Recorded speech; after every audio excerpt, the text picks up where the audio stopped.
Selama ini gua berpikir, sebenarnya apa alasan gua sampai bikin kanal YouTube? Why I love to make content? Dan apa jawaban yang gua dapat? Adalah because I love it. Memang benar, sebuah arti cinta tidak selalu harus memiliki alasan di dalamnya. Dan terkadang alasan yang kita buat untuk menerangkan rasa cinta ternyata belum tepat. Tapi sebagai manusia, mencari jati diri dan alasan kenapa kita dilahirkan adalah bagian dari aktualisasi diri. Dan mungkin gue menemukan satu jawaban dari 1000 pertanyaan terhadap diri gue. Ternyata, reason gue pengen buat konten adalah karena gue ingin bercerita. Walau sebenarnya udah sempat disebutin, tapi waktu itu cuma sekedar tahu. Dan sekarang menyadari bahwa makna bercerita tersebut ternyata sangat dalam.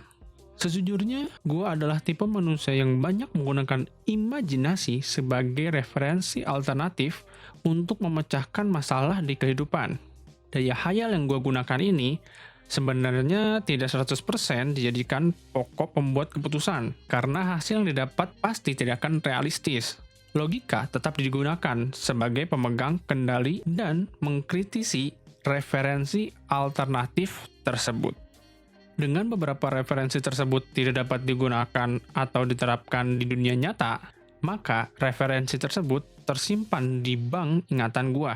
Dampak dari menyimpan banyak referensi tersebut adalah dengan kapasitas daya tampung yang melebihi batas. Dan akhirnya, referensi tersebut perlu untuk dikeluarkan. Salah satu caranya adalah dengan bercerita.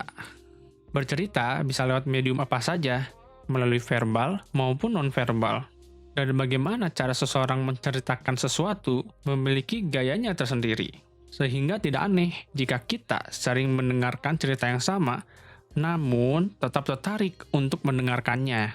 Perspektif sebagai kunci sebuah cerita memiliki ketertarikan dan isi dengan nilai-nilai terkait di dalamnya. Dan gua bercerita melalui perspektif gua ingin menyampaikan referensi alternatif yang tidak bisa diterapkan di hidup gua menjadi sebuah pandangan baru yang membuka cakrawala kehidupan dan juga merupakan cara gua untuk tidak terlalu lama menyimpan keluh kesah di dalam pikiran dan di dalam hati. Kemudian, konsep bercerita sendiri adalah menceritakan sesuatu hal yang disampaikan oleh seseorang kepada seseorang lainnya. Maka, dengan keinginan gua untuk bercerita, kehadiran kalian semua adalah hal terpenting untuk membuat konsep bercerita itu menjadi nyata. Iya, kalian, penonton, pendengar, penikmat, ataupun sebutan lainnya dari penerima informasi. Cara penyampaian cerita gua berbeda-beda melalui streaming just chatting, main game, dan karya seni lain yang gua ciptakan. Melalui just chatting, gua menyampaikan pesan secara verbal yang lebih dominan. Jadi, pas gua cerita, yang disampaikan akan lebih straightforward. Kemudian dengan bercerita melalui game, pesan yang disampaikan memiliki tingkat penggunaan verbal dan non-verbal yang setara, dan beberapa game yang dipilih oleh gua mewakili cerita yang ingin disampaikan. Dan tentunya, bermain game itu tujuannya untuk menghibur. Jadi medium berceritanya itu sambil menghibur diri sendiri dan juga yang nonton. Terakhir, karya seni yang gue ciptakan seperti short film, poster, lagu, adalah cara menyampaikan cerita melalui verbal dan non-verbal dengan intensitas yang dibutuhkan serta memiliki nilai estetik di dalamnya.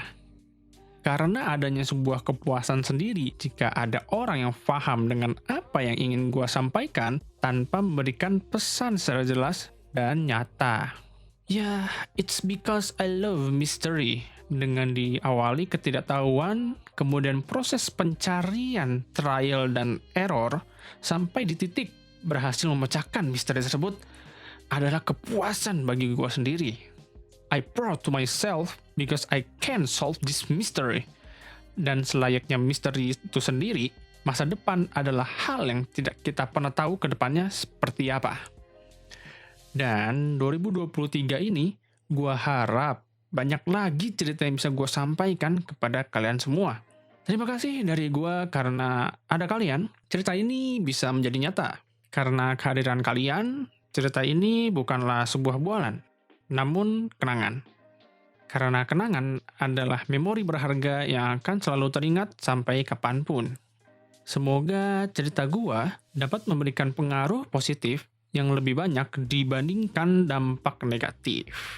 Dan bila ada dampak negatif, gua, Seiki Tama, Raffi Tama, gua akan selalu mengusahakan segala tindakan gua untuk menghindari dampak negatif. Dan maaf kalau ada kesalahan dari tindakan melalui ucapan ataupun perbuatan. Sekali lagi, terima kasih kepada kalian yang bersedia mendengarkan cerita gua. Salam hangat dari Raffi RFTM. Happy holiday everybody.